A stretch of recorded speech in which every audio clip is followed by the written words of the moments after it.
Magic City Sendai. Itulah dia. Siap dia punya. Siap. Luar kat mana kawasan ni? Ni ada shrine. Memang banyak shrine sini. Boleh pergi shrine. Sendai Castle. Jauh eh? Sendai Castle.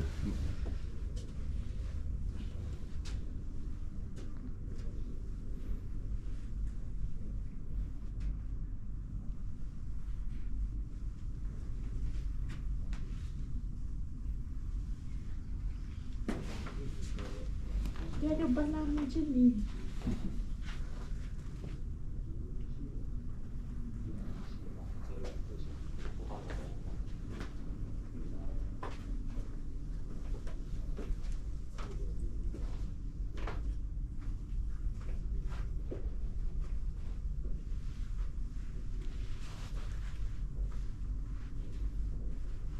Ada castle juga rupanya ni.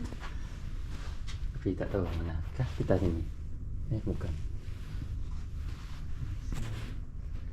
Saya cakap you are here. Dia macam tak bother nak letak bahasa Inggeris kan. Kalau gitu macam kadang-kadang letak dua bahasa.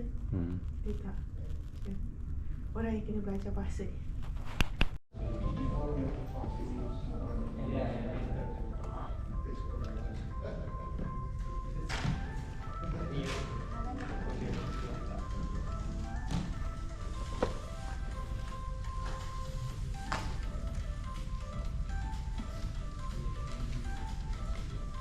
And also the Shintaro Akiyama, head of the disaster application group, JICA Japan.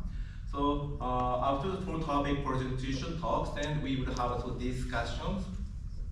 Then session description based on the principle outlined in the Sendai framework for disaster risk reduction.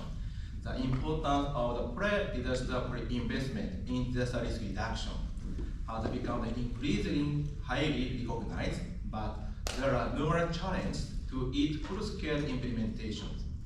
Policy and decision makers need to have part on which to base investment policies and promote projects for DRR and climate change. Forum. I also honor in remembrance those who lost their lives in the 2011 tsunami and in other past disasters. The World Bosai Forum is like a mythical bird, the phoenix.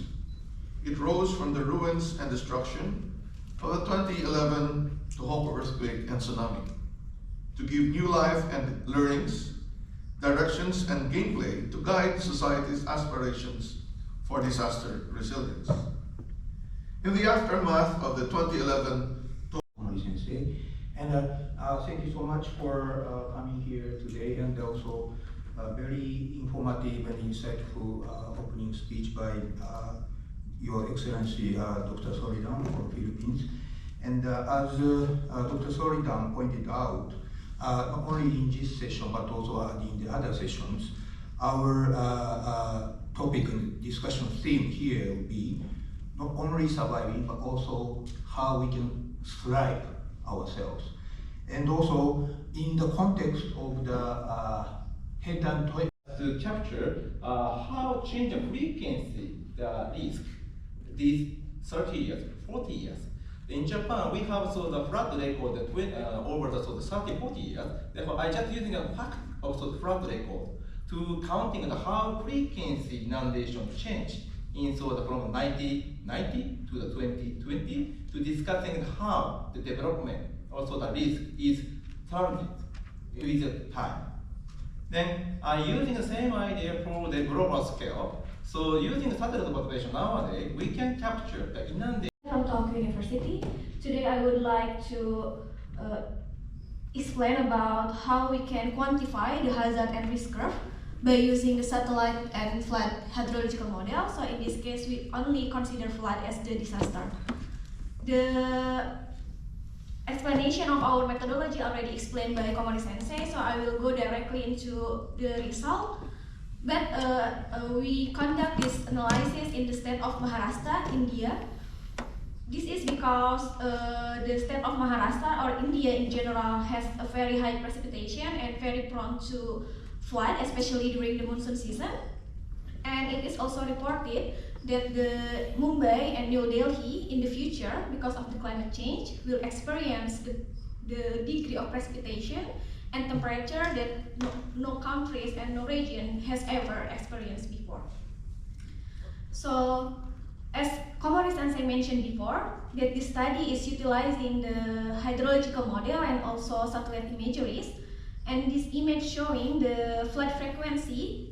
The left image is showing the natural flood frequency, or the result based on our hydrological model using RRI, and the right image is showing the actual flood frequency, the total number of flood frequency within 15 years based on the satellite imageries. In this case, we using the well-established data, the global surface water dataset that available from 1984. So the darker the colors, meaning that the flood is occurred more frequent in that area. So because the method already explained by Komori-sensei, so I will go directly into the result. This image showing the change of hazard index value in our study period from 2000 until 2020. I won't go into the details, but I would like to explain about what the value might indicate. So the value might be ranging from 0 until 1.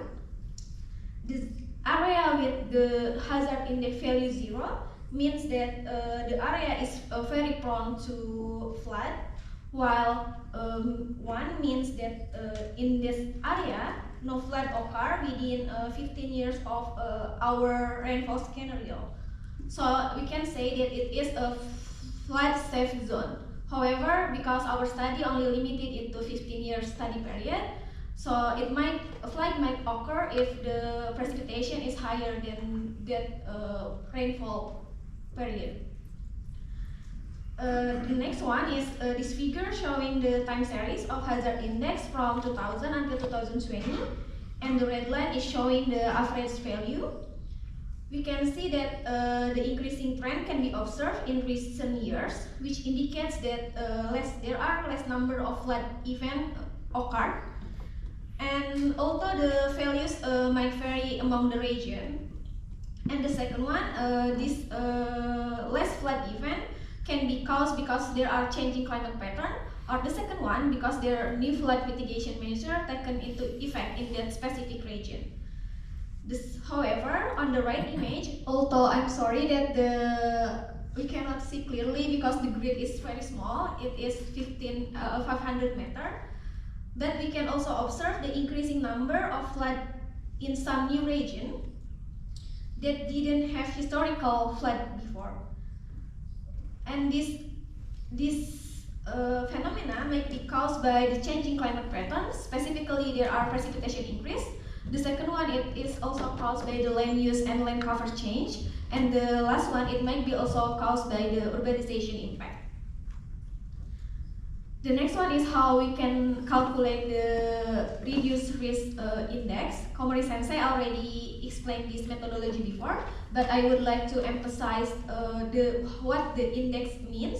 So the 0 means that all the people living in the flood-prone area are indeed affected by flood. So there are no effective DRR measure in those areas.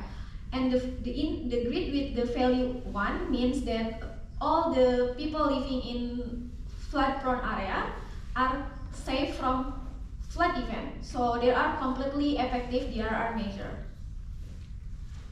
And now I would like to explain 2 cases of how we can understand the hazard and reduced risk index. The first one is in the district of Mumbai. This image showing the distribution of population living in Mumbai in year 2000. The upper image showing the average flood hazard index in Mumbai. We can observe there are increasing hazard index trends, which mean there are less number of flood events observed.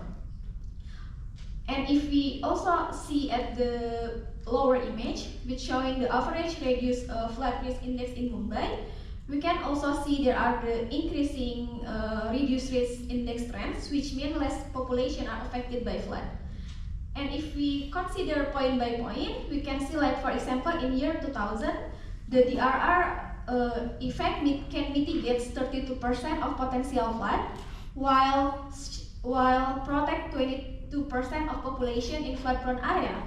But in a very recent years, or 2020, the DRR can mitigate half of the potential floods, while protect 53% of population in flood-prone area. Why the number is increasing, it might also indicate that people already moved from this high exposure area based on their experience in previous years. And the next case in Palgar district, we can see the stable hazard index trend, which means that there are relatively similar number of flood events observed, but there are increasing reduced risk index trends, which mean there are less population are affected by flood. And again, if we see the point by point, in a very earlier year, we can see that the DRR effect can mitigate 26% of potential flood and protect around 28% of population in flood-prone area. But in recent year, even though there are might no DRR, the new DRR in effect, but we can see that this DRR can protect 41% of population in flood-prone area. So it can also means that there are changing behavioral where people move from this high exposure area. So this is the conclusion and limitation. So I would like to emphasize that this proposed hazard index can be used to examine the spatial and temporal flood events based on the probability of occurrence. And this proposed reduced risk index is valuable to evaluate the effectiveness of flood mitigation measure on risk indicators. But in this study, we are only using population as the risk indicators. However, there are still limitations exist. The first one, this approach is applicable only in region where flood mitigation measures were designed for the rainfall in a period less than 15 years. And then there are uncertainty on the reduced risk index, which depends on the data that we use. In this case, we are using the World Cup data for population data. So that's all from me. Thank you for your kind attention. To share the ongoing research on the topics related with disaster risk financing in Indonesia. For the last 5 years, I've been working together with several scientists from ITB, Institut Teknologi Bandung, not only earth scientists, but also engineers, economics, and policy makers. We are working together in establishing disaster risk financing scheme in Indonesia. Okay. Ohayo gozaimasu, selamat pagi, and very good morning to all. Thank you very much, Komori Sensei. I maybe this presentation like have two variations of the integrations on the part of the sustainabilities and also what we actually looking towards to the risks and vulnerabilities. But I'm focused on the societal impacts that exactly in our center who actually develop the kind of these environments will be sufficient for everyone. So since this is part of what are the importance message that we want to deliver to all of the parties, especially when we are developing a multi-stakeholders, I divided by two sections. The first one is actually what exactly the most motivated elements that giving a multi-stage of this kind of stakeholders and shareholders who actually giving a kind of directions in terms of the policy making, in terms of the implementation and what else. But we know that in many other countries, they are now focusing towards to the sustainability data, which means that this is the most effective way for us to complement having a kind of centric data, and before we are moving towards to the targets, what exactly that we are looking for. For example, are we actually looking for the short terms, mid terms, and also the long terms? That in the sustainability, we always having this kind of system, the co-existing, that actually benefits towards to the different multi-stakeholders. And if you look over here, of course, money exactly is the main driver for us, the enablers. But of course, in terms of implementation, they need to be understood by certain levels. So that's why we need science evidence, which means that develops the kind of understandings by our peoples. And last but not least, of course, we are targeting some things. This is not only for the government, but this is also for some of the low income peoples who actually been very affected towards to that kind of risk. So because of that, I like to start with this kind of elements. We know that in major kind of crisis, there are some kind of motivations aligned with what exactly the planetary hearts that looking for. So in my case, that in Johor last time, we having a lot of big impacts from this kind of crisis. Is actually from the chemical hazards coming towards to our river, and this kind of the disaster making our public's attentions and also the health managements and also some kind of the societal impacts for that particular areas. So until now, we still having a kind of a big mitigations that we have to make sure that the peoples who actually affected by this kind of disaster need to have compliments towards to what exactly the policies given there and also some of the regulations that must be enforcement. So in terms of this kind of, that's why we are having a kind of a different stakeholders who are actually giving a little bit definitions on that kind of management. And because of there are some other evidence based, we are also having in our center, we are making a kind of developments towards the risk. And if you look this kind of what we call that the reports that we already produced 2 years ago regarding on the water supply demand, that actually in Malaysia most of the important message that we want to bring over is about the sufficiency and sustainability of the water resources towards to our community. But the most challenges for us is exactly to design the kind of capacity buildings that meet to that kind of demands, especially when we are talking about the drought seasons, not only during the precipitation part. And because of this kind of elements, the three things in terms of the resources, in terms of the demands, in terms of the seasons that actually we're facing, we also counterpart with the water quality. Because in major causes of our surface runoff, water surface runoff, we actually receiving a lot of kind of chemicals coming towards to our water intake. So this is another part of aspects that we need to bring. The water quality must be sufficient enough to supply towards to that kind of things. It's not only because of the flood itself, but also how to mitigate that kind of solutions in our shortage periods. And if you look more closely, that we also producing a kind of index, vulnerable index, adaptation index, as well as that kind of water stress. So this is kind of elements we would like to propose, similar like what Komori already put, that kind of S-curve, who actually can give a kind of what the what we call that mitigation and adaptations period times of having this kind of complementary. And because of this, I know that most of us already have a lot of programs at the community level, but of course higher educations, their rules is very big, because they are the perspective to give a kind of directions towards the public and also the private merits. So both of these kind of things need to be engaged together, especially when we are talking about the money, financial things, and also the societal mobility. And this kind of social development economic centric is actually for us to sustain that kind of benefit to the community level. And this is one of the examples that maybe this may not really been translated well in some of the what we call that Southeast Asia, for example, on the citizen science. What exactly the benefits when they are receiving this kind of data? What exactly the purpose and motivation for the society? Because once we call it as science, it must be translated towards to that applications. So because of this, we are creating this kind of events to ensure that the people can be our main stakeholders. And we started with this one of the projects, as I mentioned earlier, on the crisis management in one of our Pasir Gudang region. We are developing this kind of river rehabilitations that's actually anchored towards to the awareness, revitalizations, decarbonization, and also the capacity building. The capacity building here is a very centric towards to what profiling on the social part, that actually giving us some of the consultations that maybe is volunteerism activity as well as some of the policy driven matters.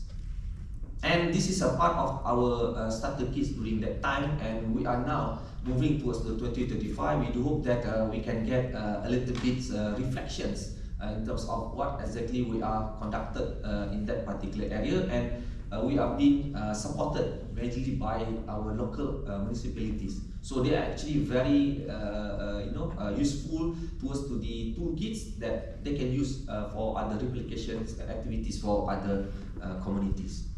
And this is part of the program that been supported by major private sectors. And you know that they are spending a lot of millions ringgit Malaysia, and they are happy to see that those kind of the impacted communities can get more resilience when they are receiving a lot of water stress and also water quality. And this is another initiative that we are creating towards to the awareness program in terms of waste management. This is also some of the major concerns in our community level, especially when we are talking about some of the regulation there, and as well as what we can do in terms of circular economy in Malaysia policy roadmap. And this is the most important aspects that we are consolidating towards to that kind of services, towards to that kind of elements. And based on our project previously with one of the researchers, Dr. Zulfaka, he actually developed part of the elements in terms of the National Security Act that can bring over the societal media as the main sources, which means that we are giving them a more platforms for them to communicate. In Malaysia, of course, we are using the WhatsApp, TikToks, whatever it is, but they are actually contributing the most parts. We call it as a strawberry generation because they are very fast receiving that kind of information. And because of this, we are creating this another co-adaptation, and this is specialized to Johor River Basin.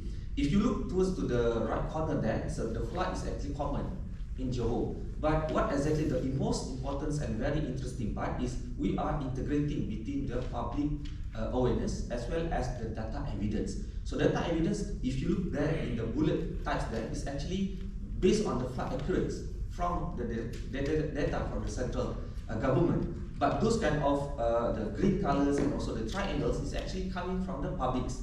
So which means that we are do mapping most of these kind of things. So we know that exactly we can reduce if we are having that kind of upstream mitigations. So this kind of elements is actually giving us more in terms of the specific for the communities and social impacts. And this is another project that under our centers who actually very prominent in terms of the preventive centers. And we are now promoting this to be as a hub, centralized actually elements to our nation. And for your information, Malaysia already have a roadmap in terms of disasters under the NACMA. And this is exactly a very crucial part for us because we already have our own policy on this kind of things. But the most important thing is how to integrate this kind of science evidence and the multi-stakeholders. And this is also the other project that been selected. And of course, if you talk to some of the agencies in Malaysia, do we actually experience on the earthquake? Yes, we have, but not directly. This is something like related to if you go to the northern part of Sabah, there's some other incidents. And to Klang Valley, we are experiencing a certain part of the vibrations is actually coming from Sumatra, and there are some kind of data evidence actually looking to this kind of incidents. And what not to be mentioned, not actually forgiven, that actually we are also receiving some of these tsunamis last time in 2011. So this is also part of the database disasters intelligence that actually giving us more insightful in terms of societal impacts. That's all from me. Thank you very much. Thank you very much.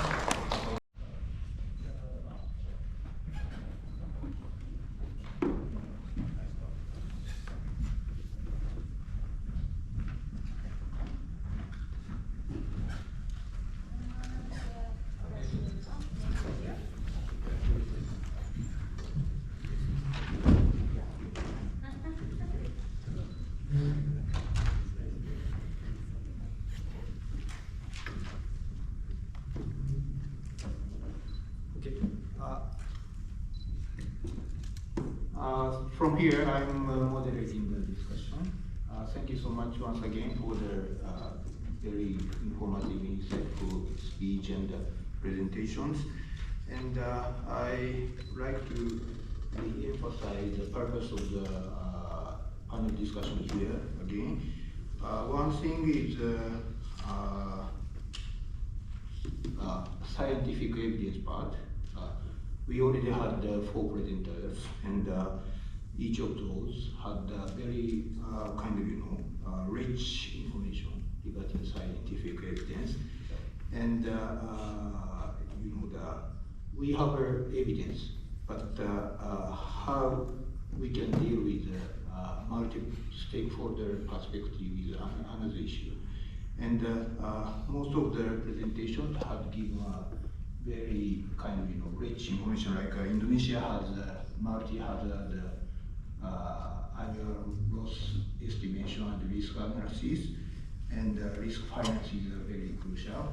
And for the Malaysian case, not only just showing the evidence, but also you are doing the citizen science. Very impressive word. So how you can involve the citizens with the scientific evidence is a good example in Malaysia. And also, Fadhil Sensei mentioned about not only for the disaster risk, we have another aspect of conflicting issues.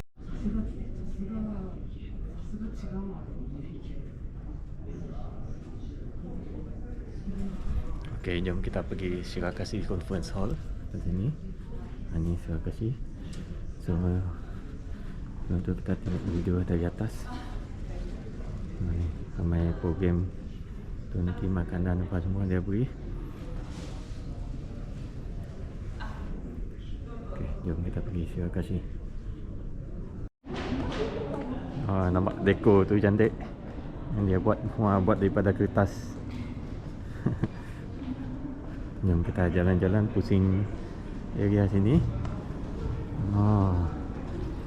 Ni tapi mostly tulis dalam bahasa Jepun lah.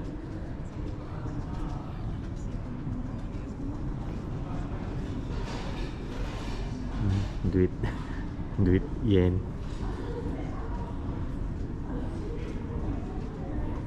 Ni ada location sebenarnya yang kita boleh jalan-jalan. So kita dekat mana? Sendai International Center.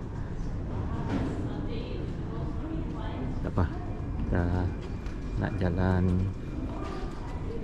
tengok cultural punya. Nah, tu ada lukisan.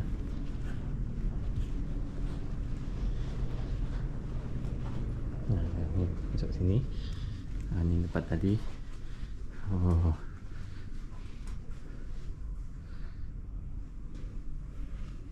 Benda-benda menarik kat sini. Ni culture dekat Sendai lah. Makanannya sedap tu. Okay, hari ni puasa.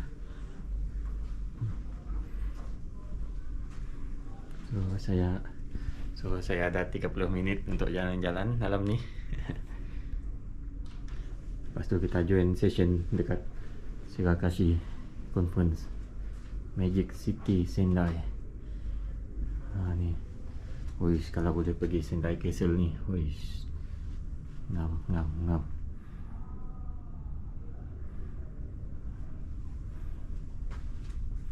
Ni pun tempat jalan-jalan ni, tengok pergi shrine ni macam cantik lah, macam best.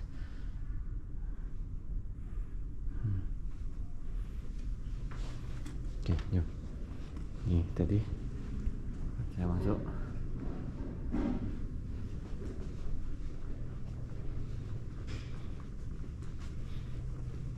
Okay, ini sejarah history of Sendai daripada Date Masamune 1567, founder of the Sendai clan. Lepas tu, tu Sendai Castle. Mesti itulah kalau dapat pergi tu. Best. Kemudian kita masuk kepada Edo period ni, Edo period, Sendai Meiji period. Lepas tu ada ni ramai sekolah dari luar datang. Taisho period, Showa period, Sendai, betul, World War II. Sendai Tanah Bata Festival. Tu decoration tadi. Dan kita Heisei period. Tengok ni. Oh. Baik. Sendai traditional handicraft. Kokeshi sus. Habis bateri tadi. So ni honeycomb 2019. Siap. Jom pusing sini ni ada jalan masuk. Honeycomb simple je. Ni deko-deko. Oh, Sendai punya culture. Ni baju semua buat daripada kertas ni. Ini kertas. Nanti dia buat. Ni tengok tong sampah. Tong sampah pun cantik. Ni fish something. Ni dia cakap pasal net apa semua. Benda-benda ni semua. Kikuchi celebration of Tanah Bata Festival. Okay, jom kita masuk rumah. Ni Japanese style room. Lepas tu tadi dah ada orang masuk ni. Kita masuk. Ini bukan kasut. Ini bukan kasut. Boleh tak dalam ni hanya kasut. Tak apalah, saya sorang. So, ni apa? Apa ni? Ada ruang kecil. Tu. Sini. Oh, boleh pasang lampu.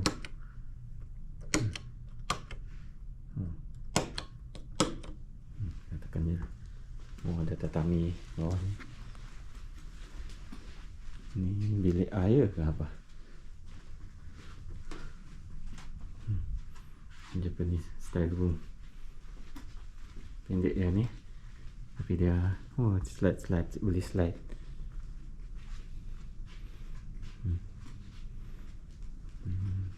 Semua boleh slide pergi banyak-banyak ruang.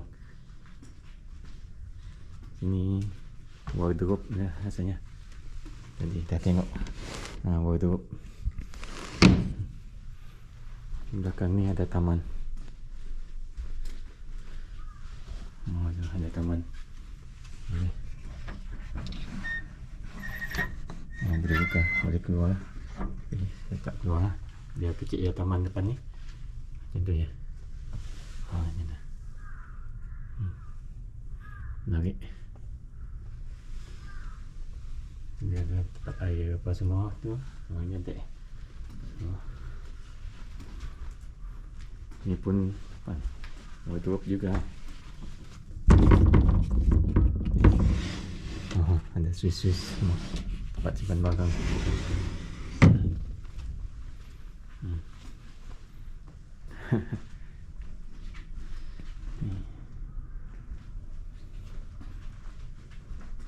So, saya dekat Japanese style room. Besar. Tatami, tempat duduk, tempat jalan. Okey lah. Okey lah, dah. Kita tutup balik. Okey. Okey, jom. Habis.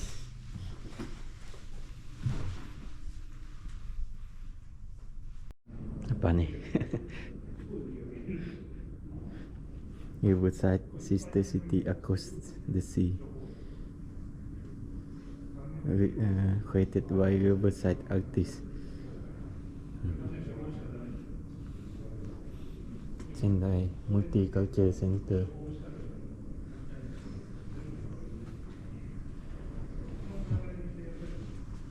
Multicultural Center. Okay, jom kita naik. And second one, warning. And we using the WebGIS system, we can control the monitoring function and the warning functions. So for the monitoring, we install the two kind of equipment, and for the warning, we install the warning post like this. Basically, this kind of equipment has a Building up for the woman, and some of them also, for example, selling asset and borrowing money to recover after the extreme tidal floods because they experienced several times. And based on three approach of data collection, we try to identify the loss and damage amongst the vulnerable groups. So we try to understand this is the result of the response of vulnerable communities